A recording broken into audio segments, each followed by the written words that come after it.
Summer வந்தாச்சு. What's your plan for this holiday? எங்க கிட்ட விட்டுருங்க, நாங்க பாத்துக்கிறோம். VGT Holidays. GT Holidays, South India's #1 travel brand. இனி வீட்லயே பானிபூரி செய்யலாம் எல்லாரும். ஆச்சி பானிபூரி கிட். நேயர்களுக்கு வணக்கம். பயங்கரவாதிகளை வளர்த்து விடுவதா பாகிஸ்தான் மீது ஒரு பக்கம் இந்தியா உள்ளிட்ட பல்வேறு நாடுகள் குற்றம் சாட்டி வரும் நிலையில, மறுபக்கம் அந்த நாட்டோட மொத்த மக்கள் தொகையில 10% பேர் உணவுக்காக கையேந்தும் அவல நிலை ஏற்பட்டிருக்கு. இதனால பாகிஸ்தான் ஒரு பரிதாப நிலைக்கு தள்ளப்பட்டிருக்கு.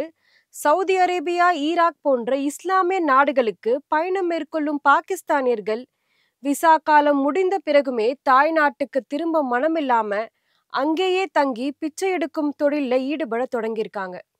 இந்த பிரச்சனை காரணமா பாகிஸ்தானியர்களுக்கு விசா வழங்க அரபு நாடுகள் தயக்கம் காட்டுவதால சாதாரண பாகிஸ்தானியர்களுக்கு வெளிநாட்டுல வேலையும் அதற்கான விசாவும் கிடைப்பது எட்டா கனியாவே மாறியிருக்கு. இந்தியாவோட அண்டை நாடான பாகிஸ்தான் கடுமையான நிதி நெருக்கடியில சிக்கி தவித்து வருது.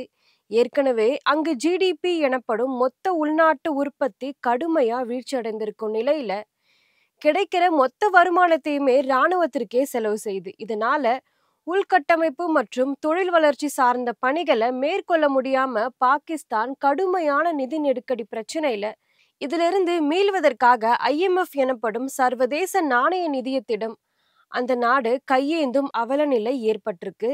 அதன் பேர்ல பாகிஸ்தானுக்கு $700 கோடி கடன் வழங்க கடந்த ஆண்டு சர்வதேச நாணய நிதியத்துக்கு பாகிஸ்தானுக்கும் இடையே ஒப்பந்தம் கையெழுத்தாச்சு.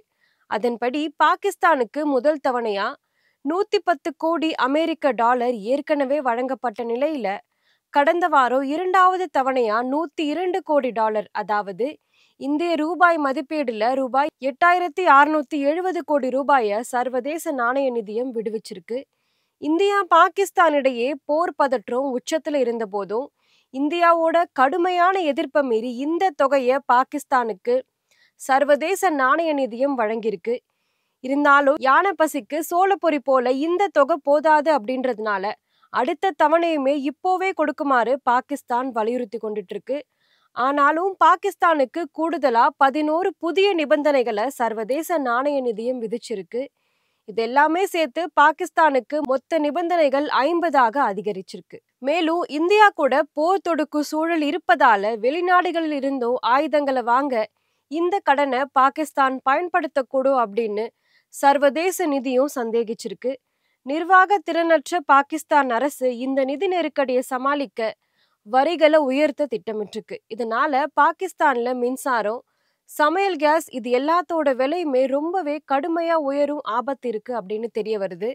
மேலுமே விவசாயத்துக்கான வரியுமே அதிகரிக்கும் நிலை உருவாகியிருக்கு. பாகிஸ்தான் ஒரு பக்கம் பயங்கரவாத அமைப்புகளை வளர்த்து ஊக்குவித்து பாதுகாப்பு அளிப்பதா அந்த நாட்டு மீது அதிக குற்றம் சாட்டுகள் எழுந்திருக்கு. இன்னொரு புறம் அந்த நாட்டோட மொத்த மக்கள் தொகையில 10% பேர் பிச்சை எடுக்கும் நிலைக்கு தள்ளப்பட்டிருக்காங்க அப்படின்ற தகவலுமே வெளியாகியிருக்கு. கடந்த ஏப்ரல் மாதம் 19ஆம் தேதி சியால்கோட்ல நடந்த ஒரு நிகழ்ச்சியில பாகிஸ்தான் ராணுவ அமைச்சர் கவாஜா ஆசிஃப் இந்த பிரச்சனை குறித்து புள்ளி விவரங்களை விளக்கியிருக்காரு. பாகிஸ்தான்ல மக்கள் பிச்சை எடுப்பது அப்படின்ற பிரச்சனை ரொம்பவே தீவிரமா இருக்கு, தொடர்ந்து இந்த எண்ணிக்கை அதிகரித்து வருது அப்படின்னு அவர் சொல்லியிருந்தாரு.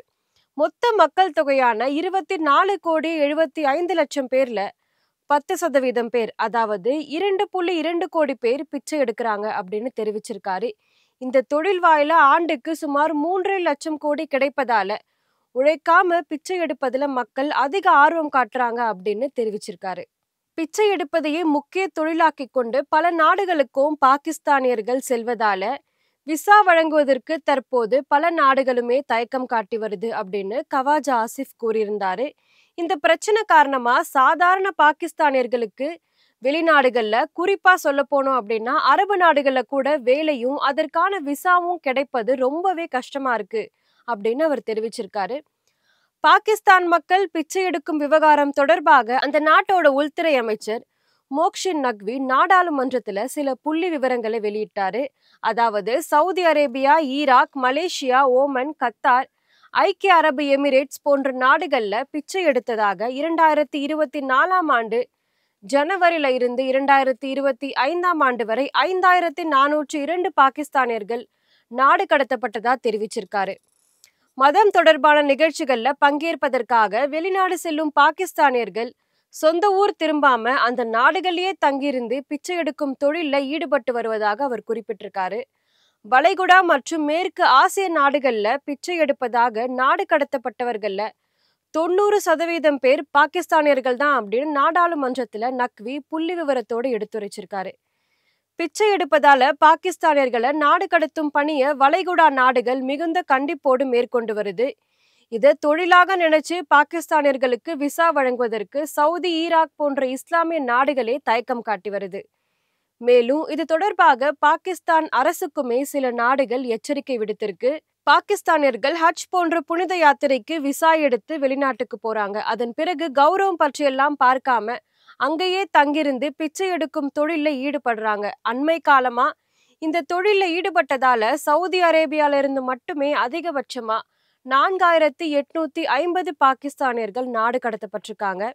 ஈராக்கில் இருந்து 247 பேரும், ஐக்கிய அரபு எமிரேட்ஸிலிருந்து 58 பாகிஸ்தானியர்களும் பிச்சை எடுக்கும் தொழில ஈடுபட்டதா குற்றம் சாட்டப்பட்டு நாடு கடத்தப்பட்டிருக்காங்க. பிச்சை எடுப்பதை இவர்கள் தொழில் முறையா செய்து வருவதாகவும் சொல்லப்படுது. பாகிஸ்தான் அரசு நாடாளுமன்றத்துல மிகவுமே பகிரங்கமா இந்த பிரச்சனையை ஒப்புக்கொண்டிருப்பது இது முதல் முறை கிடையாது. தற்போது பிரதமராக இருக்கும் ஷெபாஸ் ஷெரீப் முன்னர் எதிர்க்கட்சி தலைவராக இருந்த காலத்திலேயே இந்த பிரச்சனை எழுந்திருந்தது. அதை அப்போது அவருமே ஒப்புக்கொண்டிருந்தாரு. நட்பு நாடுகள் கூட நம்மள பிச்சைக்காரர்களா பார்க்கறாங்க அப்படின்னு தற்போதைய பிரதமர் ஷெபாஸ் ஷெரீப் குறிப்பிட்டிருந்தாரு. பிச்சை எடுக்கும் தொழில பாகிஸ்தானியர்கள் அதிக அளவுல ஈடுபடுவது குறித்து சமூக வலைதளங்களிலுமே விமர்சனங்கள் குவிந்து வருது. பாகிஸ்தானிய பிச்சைக்காரர்கள் ஒரு தோல்வியுற்ற அரசோட உண்மையான வணிக மாதிரி அப்படின்னு பலருமே விமர்சிச்சுட்டு வராங்க. அதே போல இப்போதுதான் பாகிஸ்தான் சிறந்த ஏற்றுமதியாளராக தெரிகிறது அப்படின்னும் இந்த பிரச்சனையை முன்வச்சு நையாண்டியும் செய்து வராங்க. இந்த தொழில் பாகிஸ்தானியர்களை எந்த அளவுக்கு சீரழிச்சிருக்கு அப்படின்றத அண்மையில யூடியூப் வீடியோ ஒன்றை உதாரணமா சொல்லலாம். பாகிஸ்தானிய யூடியூபர் சையத் ஃபாசிஸ் அலி என்பவர் தான் இந்த வீடியோ வெளியிட்டிருந்தாரு. அதாவது அந்த நாட்டோட மருத்துவரான இளம் பெண் ஒருவர் கோடிக்கணக்கான ரூபாய் மதிப்புடைய ஒரு பெரிய பங்களாவை கொண்ட பணக்காரரை அண்மையில திருமணம் செஞ்சிருந்தாரு. திருமணமாகி ஏறத்தாழ 5 மாதங்கள் ஆன பிறகுதான் இந்த பங்களா அங்க நிறுத்தப்பட்டிருந்த SUV கார் போன்ற எல்லாமே பிச்சை எடுத்து அதுல வாங்கியிருந்தது அப்படின்னு அந்த பெண் மருத்துவருக்கு தெரிஞ்சிருக்கு. இதனை அடுத்து திருமண உறவை உதறி தள்ளிட்டு அந்த பெண் மருத்துவ பணியை முழு நேரமா மேற்கொண்டு வராங்க. இது போன்ற பல சம்பவங்களுக்கு பாகிஸ்தானியர்களோட இந்த தொழில் பின்னால இருக்கு அப்படின்னு தெரிய வருது. இதுதான் சமூக வலைத்தளங்களிலுமே பலருமே பாகிஸ்தான் இந்த நிலைமை குறித்து விமர்சிச்சுட்டு வராங்க. இந்த பிரச்சனை குறித்து இந்தியாவுமே தனது கவலையை தெரிவிச்சுட்டு வருது. மத்திய பாதுகாப்புத்துறை அமைச்சர் ராஜ்நாத் சிங் பாகிஸ்தானை பிச்சைக்கார நாடு அப்படின்னு வெளிப்படையாவே விமர்சிச்சிருந்தாரு. பயங்கரவாதத்தை தொடர்ந்து ஆதரித்து வரும் பாகிஸ்தானுக்கு இந்தியாவுடனான போர் பதற்றத்திற்கு மத்தியிலுமே சுமார் $1 பில்லியன் உதவித்தொகையை அண்மையில IMF வழங்கியிருந்தது. இந்த நிதி விடுவிக்கப்பட்டதற்கு எதிர்ப்பு தெரிவித்து தான் ராஜ்நாத் சிங் விமர்சனம் செஞ்சிருந்தாரு. வறுமையில வாடும் தங்களுடைய நாட்டோட மக்களுக்கு பணத்தை செலவு செய்யாத பாகிஸ்தான் இந்தியாவை எதிர்க்க வேணும் அப்படின்னு ஒரே ஒரு வரட்டு பிடிவாதத்திற்காக கடன் வாங்கிய பணத்தை கொண்டு ஆயுதங்களை வாங்க பயன்படுத்துது. ராணுவம் பயங்கரவாதிகளுக்கு ஆதரவு அப்படின்னு தவறான கொள்கை கோட்பாடுகளுடன் இருக்கும் பாகிஸ்தான் அரசு மக்களை நிர்கதியாக்கி வெளிநாடுகள்ல பிச்சை எடுக்கும் நிலைக்கு தள்ளி வருது. இதனால பாகிஸ்தானோட நட்பு நாடுகள் கூட பாகிஸ்தானியர்களோட இந்த இழிவான செயலை மனதில கொண்டு அவர்களுக்கு விசா வழங்கவோ வேலை அளிக்கவோ தயக்கம் காட்டி வருது. பாகிஸ்தானியர்கள் பிச்சை எடுக்கிறாங்க, நட்பு நாடுகள் விசா வழங்க மறுக்கிறாங்க அப்படின்னு புலம்புறதை விட்டுட்டு தங்களுடைய நாட்டோட மக்களோட வறுமையை ஒழிக்க பாகிஸ்தான் அரசு முனைப்பு காட்ட வேணும். இதை விட்டுட்டு இந்தியாவோட அபார பொருளாதார வளர்ச்சி, இந்தியாவோட மகிழ்ச்சியான வாழ்க்கை இது எல்லாத்தையும் மீது பொறாமையோ வஞ்சகமோ குறுக்கு புத்தி இது எல்லாம் மட்டும் கொண்டிருந்தா பாகிஸ்தான் வருங்காலத்துல உகாண்டா, எத்தியோப்பியா, சூடான் போன்ற வறுமை கோட்டுக்கு கீழே உள்ள ஆப்பிரிக்க நாடுகளோட பட்டியலில் இணையும் என்பது காலத்தோட கட்டாயமாகிவிடும். இனியாவது திருந்துமா பாகிஸ்தான்? பொறுத்திருந்து பார்க்கலாம். இன்னொரு வீடியோவில் உங்களை சந்திக்கிறேன். அதுவரை நான் பிரீத்தி பாபு.